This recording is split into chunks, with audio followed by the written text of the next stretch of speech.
उत्तर प्रदेश की राजनीति में लोकसभा चुनाव के प्रथम चरण के संपन्न होने के बाद भी ये चर्चा चल रही है, क्या मायावती और इंडिया गठबंधन का गठजोड़ जो है वो सामने देखने को मिल सकता है। दरअसल शिवपाल यादव की भूमिका को लेकर के अब ये खबरें आ रही है दर्शकों, और लगातार इस बात को लेकर के स्थिति जो है कहीं ना कहीं निकल कर सामने आ रही है कि मायावती शिवपाल यादव के कहने पर क्या इंडिया गठबंधन में शामिल होगी। हालांकि इस तरीके की कयास आ रही लगातार कई महीनों से की जा रही है, लेकिन अब तक अगर देखा जाए तो इसको लेकर के कोई भी स्थिति साफ होती नज़र नहीं आ रही है। और दरअसल इस वजह से ये माना जा रहा है कि मामला और भी ज़्यादा गंभीर होता हुआ दिखाई दे सकता है।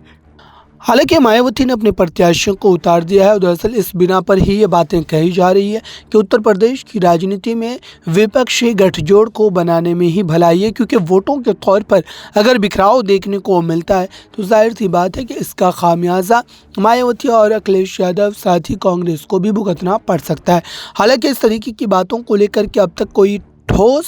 कदम नहीं उठाए गए और न ही इसको लेकर के कोई आधिकारिक बयानबाजी की गई है। अब ऐसे में सवाल ये खड़े हो रहे हैं कि आखिरकार क्या प्रथम चरण के बाद भी मायावती इस गठबंधन में शामिल होने को लेकर के अपने कदम बढ़ा सकती हैं, चूँकि लगातार इस बात को लेकर के